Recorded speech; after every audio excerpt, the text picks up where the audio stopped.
Hello बच्चे लोग, आज हम बेसिक प्रिंसिपल्स का एक पार्ट देखेंगे जिसे हम बोलते हैं बॉन्ड फिजन या फिर बॉन्ड ब्रेकिंग। ये बेसिकली दो टाइप का होता है, एक होगा आपका होमोलाइसिस और दूसरा हेटेरोलाइसिस। जहां पे हम होमोलाइसिस को होमोलाइटिक फिजन भी बोलेंगे और हेटेरोलाइसिस को हेटेरोलाइटिक फिजन। सो सपोज मैंने मान लो एक मॉलिक्यूल लिया जो कि कोवलेंटली बॉन्डेड है लाइक AB। तो कोवलेंट बॉन्ड का ये रूल होता है बच्चे लोग कि दोनों एटम जो बॉन्ड फॉर्मेशन के लिए आ रहे हैं वो लोग अपना एक एक इलेक्ट्रॉन देते हैं, तभी उनके बीच में एक बॉन्ड बनता है। अब ये जो बॉन्ड ब्रेकिंग है वो दो तरीके का हो सकता है, या तो ये सिमेट्रिकली टूटे, है ना, means there will be symmetrical breaking of this covalent bond, right, और there may be unsymmetrical breaking. दो तरीकों से इस बॉन्ड को तोड़ा जा सकता है। एक जहां पे आप दोनों स्पीशीज को, है ना, इक्वल डिस्ट्रीब्यूशन करते हुए बॉन्ड को तोड़ोगे, और दूसरा जहां कोई एक एलिमेंट जो ज्यादा इलेक्ट्रॉन नेगेटिव होगा वो ये पेयर ऑफ इलेक्ट्रॉन को खींच के लेके चला जाएगा। अब जब सिमेट्रिकल ब्रेकिंग हुआ तो क्या होगा बच्चे लोग, ये बॉन्ड जो है वो बीच से ब्रेक होगा। तो मेरे पास दो स्पीशीज बन गए, ए जिसके पास एक इलेक्ट्रॉन है और दूसरा बी जिसके पास एक और इलेक्ट्रॉन है।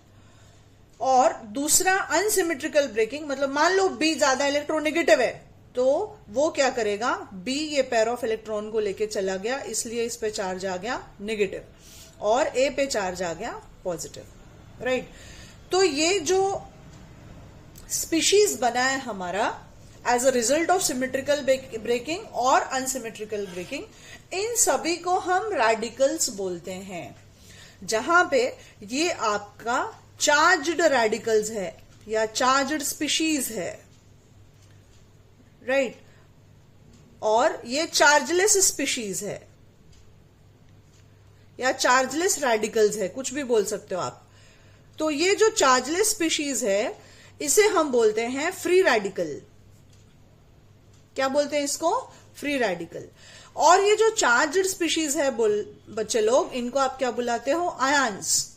पॉजिटिव है तो कैटायन, नेगेटिव है तो एनायन। सो ऐसा symmetrical breaking of a covalent bond जहां पे हर एक पार्टिंग स्पीशीज अपना इलेक्ट्रॉन अपने पास लेके चला जाता है ना, क्या बोलेंगे हम? Symmetrical breaking of a covalent bond,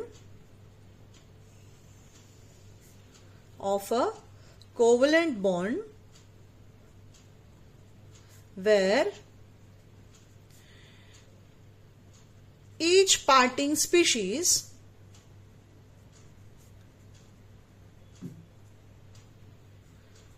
takes one electron.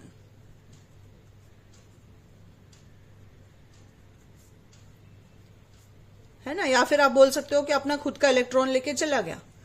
जबकि हेटेरोलाइसिस कैसा है? Unsymmetrical breaking of covalent bond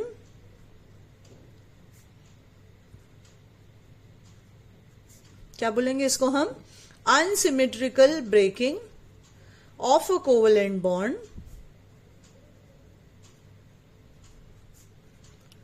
where any one of the parting species, any one कौन होगा? जो ज्यादा इलेक्ट्रोनेगेटिव होगा। So any one of the parting species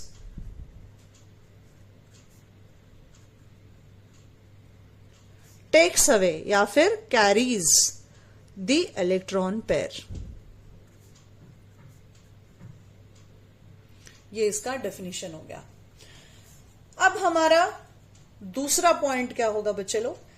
कैसे पता चलेगा कि हमें मॉलिक्यूल्स बेसिकली होमोलाइटिक फिजन देंगे या फिर हेटेरोलाइटिक फिजन? जैसे मान लो मैंने कोई नॉन पोलर मॉलिक्यूल ले लिया। नॉन पोलर मॉलिक्यूल ऐसे मॉलिक्यूल्स जहां दो एटम जो मिलके मॉलिक्यूल बनाते हैं उनके बीच में इलेक्ट्रोनेगेटिविटी डिफरेंस 0 हो, है ना। जैसे मान लो मैंने ले लिया क्लोरीन, ClCl, राइट। अब इसको बनाने में आपको पता है क्लोरीन की वैलेंसी में 7 इलेक्ट्रॉन होता है। तो ये 7 इलेक्ट्रॉन जो मैं क्रॉस से दिखा रही हूं आपको, और ये दूसरे क्लोरीन के पास भी 7 इलेक्ट्रॉन है बच्चे लोग। जब हम बॉन्ड को तोड़ने गए तो बॉन्ड कहां से टूटा? दोनों इक्वली तगड़े, इक्वली नेगेटिव है, कोई भी अपना इलेक्ट्रॉन छोड़ेगा नहीं, तो यहां से सिमेट्रिकल ब्रेकिंग होगा। कंडीशन आपका डिफ्यूज्ड सनलाइट हो, यूवी लाइट हो, है ना, ऐसे केसेस में आपको 2 क्लोरीन मिलेगा जो कि एक एक इलेक्ट्रॉन को लेके सेपरेट हो गया, बाकी तो है ही उनके पास, राइट। तो ये बन गया आपका क्लोरीन का फ्री रेडिकल। अब इसके अलावा तो मॉलिक्यूल कैसा था मेरा, नॉन पोलर मॉलिक्यूल था और कुछ कंडीशंस भी लगते हैं, तब हमेशा वहां पे रेडिकल जनरेट होता है। आगे आगे आप पढ़ोगे बहुत सारे रिएक्शंस जहां पे रेडिकल जनरेट होते हैं। अब इसकी जगह मान लो मैं कोई ऐसा मॉलिक्यूल दे दूं लाइक से CH3Cl। अब यहां पे भी कोवलेंट बॉन्ड कार्बन और क्लोरीन के बीच में है बच्चे लोग, राइट। क्लोरीन जो है ग्रुप 17 का एलिमेंट है और कार्बन आपका ग्रुप 14 का एलिमेंट है। हमने सीखा है लेफ्ट टू राइट हम जाएंगे तो इलेक्ट्रोनेगेटिविटी बढ़ता है, तो ऑब्वियसली ये पेयर ऑफ इलेक्ट्रॉन क्लोरीन लेके निकल जाएगा। तो हमें क्या मिला, हमें मिला CH3 जहां कार्बन के पास इलेक्ट्रॉन की कमी हो गई और क्लोरीन जो पेयर ऑफ इलेक्ट्रॉन लेके गया उसके ऊपर चार्ज नेगेटिव आ गया। तो यदि मेरा मॉलिक्यूल पोलर मॉलिक्यूल हो तो वो मुझे हेटेरोलाइटिक फिजन दिखाएगा, और यदि नॉन पोलर हो विथ स्पेसिफिक कंडीशंस, है ना, ऐसे ही नहीं, विथ स्पेसिफिक कंडीशंस, तब हमें फ्री रेडिकल जनरेशन क्या हुआ मिलता है, right. So I can specify that it is favored by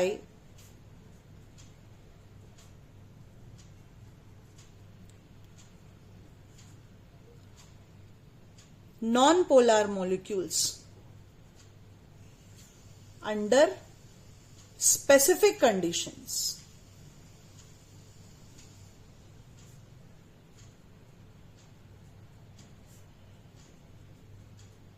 Whereas heterolysis will be favoured by polar molecules. कैसे मॉलिक्यूल्स फेवर करेंगे, पोलर मॉलिक्यूल्स। मतलब ऐसे दो एटम जो मॉलिक्यूल बना रहे हैं उसमें कुछ तो डिफरेंस इन इलेक्ट्रोनेगेटिविटी हो तो आप उसे मतलब बोलोगे polar molecule. The electronegativity difference between the two atoms combining to form a molecule is 0, तो वो नॉन पोलर हो गया, otherwise it will be polar molecule. अब तीसरा पॉइंट हम यहाँ पे लिख सकते हैं बच्चे लोग, होमोलाइसिस में जो बनता है वो फ्री रेडिकल हो गया, है ना, रिजल्ट्स इन चार्जलेस स्पीशीज। कैसे स्पीशीज देता है, chargeless species called free radical.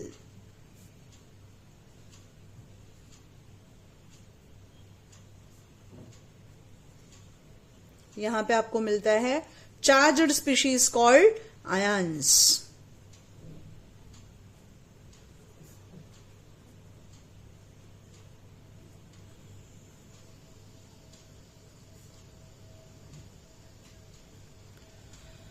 अब यदि प्रोडक्ट के टर्म्स में बात करूं बच्चे लोग, तो आप देख सकते हो यहां पे जब बॉन्ड टूटा तो जो दोनों स्पीशीज बने इनके पास ऑड इलेक्ट्रॉन है, इनका ऑक्टेट कंप्लीट नहीं है, जबकि यहां पे जो दोनों स्पीशीज बने इनके पास इवन नंबर ऑफ इलेक्ट्रॉन्स है। किस तरह से देख सकते हो आप, ये देखो यहां पे ये कार्बन लिया मैंने, कार्बन की वैलेंसी में कितना इलेक्ट्रॉन होता है, 4, 1, 2, 3 और 4। अब कॉन्फ़िगरेशन 10वीं तक जो सीखे हो उसको क्या बोलते हो, 2,4।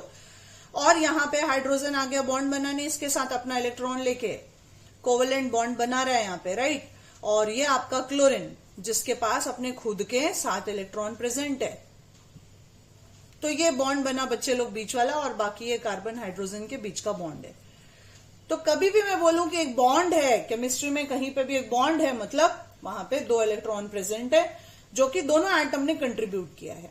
अब यदि ये पेयर ऑफ इलेक्ट्रॉन क्लोरीन लेके भी निकल गया तो यहां पे इस कार्बन के पास कितने इलेक्ट्रॉन बचे लोग, ये देखो, ये 3 बॉन्ड, एक बॉन्ड का 2 इलेक्ट्रॉन होता है, तो 3 बॉन्ड का इधर 6 इलेक्ट्रॉन हो गया, और इधर क्लोरीन के खुद के 7 थे और 8वां इलेक्ट्रॉन खींच के ले गया, राइट।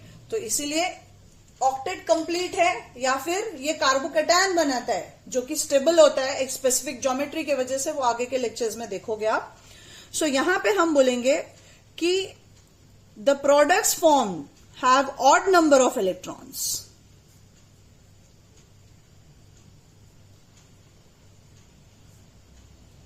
कैसे इलेक्ट्रॉन्स है, ऑड नंबर ऑफ इलेक्ट्रॉन्स। और इस केस में products formed have even number of electrons. तो इनका ऑक्टेट कंप्लीट नहीं है, इसलिए ये लोग अनस्टेबल होंगे and their energy will be high. इनका ऑक्टेट कंप्लीट है, इसलिए ये लोग स्टेबल होंगे, या फिर एक स्पेसिफिक ज्योमेट्री अटेन करते हैं, इसके लिए they will be stable. So we will say that यहां पे जो फ्री रेडिकल बना है, प्रोडक्ट फॉर्म्ड इज अनस्टेबल.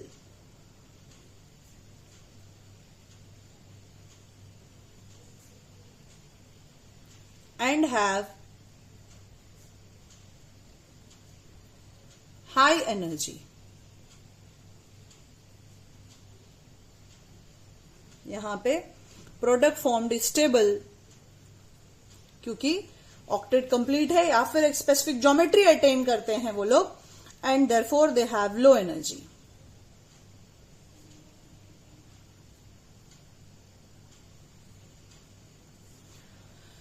तो इस तरह से बच्चे लोग, ये हो गया आपका बेसिक बॉन्ड फिजन या बॉन्ड ब्रेकिंग.